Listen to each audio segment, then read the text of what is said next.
आज की कहानी एक छोटी सी बच्ची की है जिसका नाम था बिरसी। वो सारंडा के पास के एक छोटे से गांव में रहती थी। उसके लिए जंगल सिर्फ पेड़ पौधों का झुंड नहीं था, बल्कि उसका दोस्त था, उसका खेल का मैदान था। जब भी वो उदास होती तो चुपके से जंगल में चली जाती, साल के ऊंचे ऊंचे पेड़ों से बातें करती, पत्तों की सरसराहट में अपनी मां की लोरियां सुनती। उसे लगता था कि जंगल उसकी हर बात सुनता है और उसे समझता है। एक दिन गांव में पानी की बहुत कमी हो गई। नदी सूखने लगी थी और कुएं का पानी भी नीचे चला गया था। उस रात बिरसी ने एक सपना देखा। सपने में जंगल के सबसे पुराने साल के पेड़ ने उससे कहा, हम तुम्हें पानी देंगे, बस हमारी जड़ों को अकेला छोड़ दो। कुछ दिनों बाद अचानक मौसम बदला। आसमान में काले बादल घिर आए और झमाझम बारिश होने लगी। सूखी नदी में फिर से पानी भर गया और गांव वालों के चेहरे पर मुस्कान लौट आई। सारंडा का मतलब क्या है, कभी सोचा है? यहां की हो भाषा में सारंडा का मतलब होता है 700 पहाड़ियों की भूमि। जब आप इस जंगल में खड़े होते हैं तो दूर दूर तक सिर्फ हरी भरी पहाड़ियां ही नजर आती हैं। सुबह के वक्त जब सूरज की पहली किरणें इन पहाड़ियों पर पड़ती हैं तो कोहरे की चादर ऐसी लगती है मानो सफेद बादल जमीन पर उतर आए हों। यह विशाल जंगल झारखंड के पश्चिमी सिंहभूम जिले में फैला हुआ है। यह इतना बड़ा है कि इसका कुछ हिस्सा पड़ोसी राज्य ओडिशा में भी आता है। लगभग 820 वर्ग किलोमीटर में फैला यह जंगल एशिया के सबसे घने और बड़े साल के जंगलों में से एक है। आप एक छोर से दूसरे छोर तक चलते जाएं, आपको सिर्फ हरियाली, शांति और पेड़ों का अंतहीन सिलसिला मिलेगा। यहाँ की हवा में एक अजीब सी ताजगी है, एक ऐसी शुद्धता जो शहरों में रहने वालों के लिए एक सपने जैसी है। सारंडा के जंगल में जब आप कदम रखते हैं तो सबसे पहले जो चीज आपका ध्यान खींचती है वो है यहाँ के ऊंचे ऊंचे, सीधे और मजबूत साल के पेड़। ऐसा लगता है मानो ये पेड़ आसमान से बातें करने की कोशिश कर रहे हों। यहाँ साल के पेड़ों का एक चित्र राज है, एक ऐसा साम्राज्य जो सदियों से कायम है। ये पेड़ इतने घने हैं कि दिन में भी कई जगहों पर सूरज की रोशनी जमीन तक नहीं पहुंच पाती। पत्तों से छनकर आती हुई हल्की हल्की धूप जंगल में एक रहस्यमयी माहौल बना देती है। साल के अलावा भी यहाँ कई तरह के पेड़ पौधे पाए जाते हैं। महुआ, कुसुम, पलाश, आम, जामुन और केंदू जैसे पेड़ इस जंगल को और भी रंगीन बनाते हैं। महुआ के फूलों की मीठी महक जब हवा में घुलती है तो पूरा जंगल मदहोश हो जाता है। पलाश के लाल फूल जब खिलते हैं तो ऐसा लगता है जैसे जंगल में आग लग गई हो, इसीलिए इसे जंगल की ज्वाला भी कहते हैं। ये पेड़ यहाँ रहने वाले आदिवासियों के जीवन का आधार हैं। वे इन पेड़ों से फल, फूल, लकड़ी और दवाइयां हासिल करते हैं। यह जंगल उनके लिए एक सुपरमार्केट की तरह है, जहां उनकी जरूरत की हर चीज मौजूद है। यहाँ जमीन पर तरह तरह की झाड़ियां, लताएं और औषधीय पौधे भी उगते हैं। कई ऐसी जड़ी बूटियां हैं जिनके बारे में सिर्फ यहाँ के स्थानीय लोग ही जानते हैं। यह जंगल एक तरह से प्राकृतिक फार्मेसी है, जहां हर बीमारी का इलाज छिपा हुआ है। सारंडा का जंगल सिर्फ पेड़ों और पहाड़ियों से ही नहीं बना है, इसकी आत्मा यहाँ बहने वाली नदियों और झरनों में बसती है। इस घने जंगल के सीने को चीरकर कई नदियां बहती हैं, जिनमें कोयल, कारो और कोयना प्रमुख हैं। ये नदियां सिर्फ पानी का स्रोत नहीं है, बल्कि इस जंगल की जीवन रेखा है।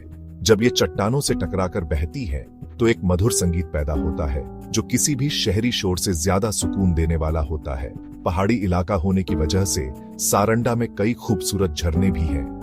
जब बारिश के मौसम में नदियां उफान पर होती हैं, तो ये झरने अपने पूरे शबाब पर होते हैं। हिरनी फॉल्स और पंचघाघ जैसे झरने यहाँ की खूबसूरती में चार चांद लगा देते हैं। यहाँ के स्थानीय लोगों के लिए ये झरने सिर्फ घूमने की जगह नहीं, बल्कि पवित्र स्थल है। वे मानते हैं कि इन झरनों में देवताओं का वास होता है। इन नदियों का पानी इतना साफ और ठंडा होता है कि आप इसमें आसमान का अक्स देख सकते हैं। ये नदियां जंगल के जानवरों की प्यास बुझाती हैं और यहाँ के गांवों को जीवन देती हैं। सारंडा का जल तंत्र इसके पूरे पारिस्थितिकी तंत्र के लिए बहुत महत्वपूर्ण है।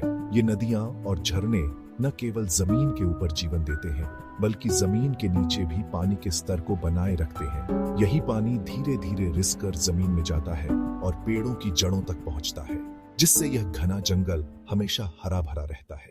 जंगल का असली जादू दरअसल यहाँ के जानवरों और पंछियों में ही बसता है। सारंडा का घना जंगल सिर्फ पेड़ों का घर नहीं है, बल्कि यह अनगिनत जीव जंतुओं और पंछियों का एक गुलजार साम्राज्य है। कभी यह जंगल एशियाई हाथियों के सबसे बड़े घरों में से एक माना जाता था, आज भी यहाँ हाथियों के बड़े बड़े झुंड देखे जा सकते हैं।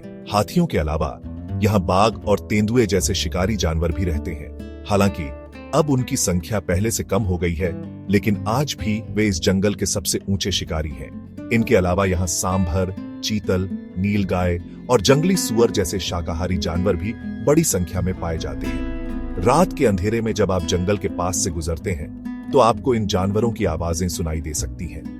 यह आवाजें हमें बताती हैं कि यह जंगल कितना जीवंत और रहस्यों से भरा हुआ है। सारंडा का जंगल पंछियों के लिए भी एक स्वर्ग है। यहाँ 300 से भी ज्यादा प्रजाति के पक्षी पाए जाते हैं। सुबह होते ही जंगल रंग बिरंगे पंछियों के चहचहाने से गूंज उठता है। मोर, धनेश यानी हॉर्नबिल तोते और कई तरह की चिड़ियां यहाँ के पेड़ों पर अपना घर बनाती हैं। जब पलाश के पेड़ों पर लाल फूल खिलते हैं तो उन पर बैठे हरे तोते एक अद्भुत नजारा पेश करते हैं। इन जानवरों और पंछियों का अस्तित्व पूरी तरह से इस जंगल पर निर्भर है। जंगल उन्हें भोजन, पानी और रहने के लिए सुरक्षित जगह देता है। बदले में ये जीव जंतु जंगल को स्वस्थ रखने में मदद करते हैं। कुछ जानवर परागण में मदद करते हैं तो कुछ बीजों को फैलाते हैं। शिकारी जानवर शाकाहारी जानवरों की आबादी को नियंत्रित करते हैं, जिससे जंगल पर ज्यादा बोझ नहीं पड़ता। सारंडा के ये जंगली निवासी हमें याद दिलाते हैं कि यह धरती सिर्फ इंसानों की नहीं है, हमें इसे दूसरे जीवों के साथ साझा करना सीखना होगा।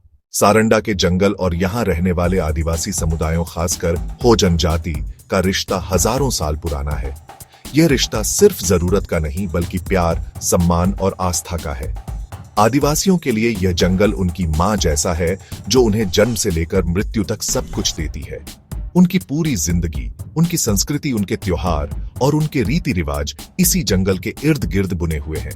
वे जंगल से लकड़ी, पत्ते, फल, फूल और जड़ी बूटियां लेते हैं, लेकिन वे यह भी जानते हैं कि जंगल से उतना ही लेना है जितनी जरूरत हो, लालच नहीं करना है। वे पेड़ों को देवता मानते हैं और उनकी पूजा करते हैं। सरहुल जैसे त्योहारों में साल के पेड़ों की पूजा की जाती है और प्रकृति को धन्यवाद दिया जाता है। वे मानते हैं कि जंगल में देवी देवता और आत्माएं निवास करती हैं, जिन्हें बोंगा कहा जाता है। इसलिए वे जंगल को नुकसान पहुंचाने से डरते हैं। आदिवासियों का ज्ञान किसी किताब में नहीं लिखा है, यह पीढ़ियों से कहानियों, गीतों और परंपराओं के जरिए आगे बढ़ता रहा है। वे जानते हैं कि कौन सी जड़ी बूटी किस बीमारी में काम आती है, कौन से पत्ते बारिश से बचा सकते हैं और किस जानवर की आवाज का क्या मतलब होता है। वे जंगल के हर बदलाव को महसूस कर सकते हैं। हवा का रुख, बादलों का रंग और जानवरों का व्यवहार देखकर वे आने वाले मौसम का अंदाजा लगा लेते हैं। ये गहरा आध्यात्मिक जुड़ाव ही सारंडा को आज तक बचाए हुए है। वे जंगल के सबसे अच्छे संरक्षक हैं क्योंकि वे इसकी भाषा समझते हैं। यह कहानी है एक बूढ़े फॉरेस्ट रेंजर की, जिनका नाम था मंगल सिंह। उन्होंने अपनी पूरी जिंदगी सारंडा के जंगलों की सेवा में लगा दी थी। वे जंगल के चप्पे चप्पे से वाकिफ थे। कौन सा जानवर कहां पानी पीने आता है, किस पेड़ पर पंछियों का घोंसला है, वे सब जानते थे। गांव वाले उन्हें जंगल का चलता फिरता नक्शा कहते थे। उनका सबसे ज्यादा लगाव जंगल के एक बूढ़े बाघ से था, जिसे वे प्यार से शेरू बुलाते थे। मंगल सिंह ने उस बाघ को तब से देखा था जब वह एक छोटा शावक था। दोनों के बीच एक अनकहा सा रिश्ता बन गया था। न बाघ कभी मंगल सिंह के रास्ते में आया और न ही मंगल सिंह ने कभी उसे परेशान किया। एक बार कुछ शिकारी जंगल में घुस आए। वे उसी बाघ का शिकार करना चाहते थे। मंगल सिंह को जैसे ही खबर मिली, वे अकेले ही जंगल में निकल पड़े। उन्होंने एक तरकीब सोची। वे दबे पांव उनके कैंप के पीछे गए और जानवरों की मिलीजुली डरावनी आवाजें निकालने लगे। शिकारियों को लगा कि वे जानवरों के झुंड के बीच फंस गए हैं। वे डर के मारे अपना सारा सामान छोड़कर वहां से भाग खड़े हुए। उस रात जब मंगल सिंह वापस अपने क्वार्टर लौट रहे थे, तो रास्ते में एक ऊंची चट्टान पर उन्हें वही बूढ़ा बाघ बैठा हुआ दिखाई दिया। चांद की रोशनी में उसकी आंखें चमक रही थी। वह बस चुपचाप मंगल सिंह को देख रहा था। ऐसा लगा जैसे वह उन्हें धन्यवाद कह रहा हो। मंगल सिंह ने भी हाथ जोड़कर उसे नमस्कार किया और आगे बढ़ गए। यह कहानी हमें सिखाती है कि अगर हम प्रकृति का सम्मान करें तो प्रकृति भी हमारी रक्षा करती है। सारंडा, जो कभी प्रकृति का एक अछूता स्वर्ग था, आज कई गंभीर चुनौतियों का सामना कर रहा है। इनमें सबसे बड़ी चुनौती है खनन, या कहें माइनिंग। सारंडा की धरती के नीचे लोहे का विशाल भंडार छिपा है। यही खजाना अब इसके लिए अभिशाप बनता जा रहा है। बड़ी बड़ी कंपनियां यहां से लोहा निकालने के लिए पहाड़ों को खोद रही हैं। इस खनन की वजह से जंगल का एक बड़ा हिस्सा तबाह हो रहा है। पेड़ काटे जा रहे हैं, पहाड़ खोखले हो रहे हैं और जानवरों के घर उजड़ रहे हैं। खनन के अलावा पेड़ों की अवैध कटाई भी एक बड़ी समस्या है। लकड़ी के तस्कर कीमती साल और दूसरे पेड़ों को काटकर बेच देते हैं। जानवरों को अपना घर और भोजन खोजने के लिए दूर दूर तक भटकना पड़ता है और कई बार वे इंसानी बस्तियों में घुस आते हैं, जिससे इंसान और जानवर के बीच संघर्ष की स्थिति पैदा होती है। एक और चुनौती है विकास के नाम पर होने वाला निर्माण। सड़कें बनाने, खदानों तक पहुंचने और बस्तियां बसाने के लिए जंगल के बड़े हिस्सों को साफ किया जा रहा है। इन सब चुनौतियों का सबसे ज्यादा असर सारंडा के आदिवासी समुदायों पर पड़ रहा है। उनका घर, उनकी आजीविका और उनकी संस्कृति सब कुछ जंगल से जुड़ा है। जब जंगल उजड़ता है तो उनकी पूरी दुनिया ही उजड़ जाती है। सारंडा को बचाना सिर्फ पेड़ पौधों और जानवरों को बचाना नहीं है, बल्कि एक पूरी संस्कृति और जीवन शैली को बचाना भी है, जो हजारों सालों से प्रकृति के साथ सद्भाव में रहती आई है। सारंडा सिर्फ जंगल नहीं, यह झारखंड का गौरव है, हमारी पहचान है। यह एक ऐसी अनमोल धरोहर है जो हमें हमारे पूर्वजों से मिली है। इसे बचाना सिर्फ सरकार या वन विभाग की जिम्मेदारी नहीं है, बल्कि हम सबकी जिम्मेदारी है। अगर यह हरा खजाना खत्म हो गया तो हम अपनी आने वाली पीढ़ियों को क्या जवाब देंगे? सारंडा की हरियाली झारखंड की सांसें हैं। इसकी नदियां हमारी रगों में बहने वाले खून की तरह हैं। सबसे पहला कदम है जागरूकता फैलाना। हमें ज्यादा से ज्यादा लोगों को सारंडा के महत्व के बारे में बताना होगा। स्कूलों में, कॉलेजों में और गांवों में हमें बच्चों और बड़ों को यह समझाना होगा कि यह जंगल हमारे लिए क्यों जरूरी है। हमें टिकाऊ विकास यानी सस्टेनेबल डेवलपमेंट के बारे में सोचना होगा। विकास जरूरी है, लेकिन जंगल की कीमत पर नहीं। सबसे जरूरी बात यह है कि जंगल से जुड़े किसी भी फैसले में वहां रहने वाले आदिवासी समुदायों की राय जरूर ली जाए, क्योंकि जंगल को उनसे बेहतर कोई नहीं समझता। अंत में हम सब व्यक्तिगत स्तर पर भी योगदान दे सकते हैं। हम पेड़ लगा सकते हैं, पानी बर्बाद करने से बच सकते हैं और ऐसी चीजों का इस्तेमाल कम कर सकते हैं जो पर्यावरण को नुकसान पहुंचाती है।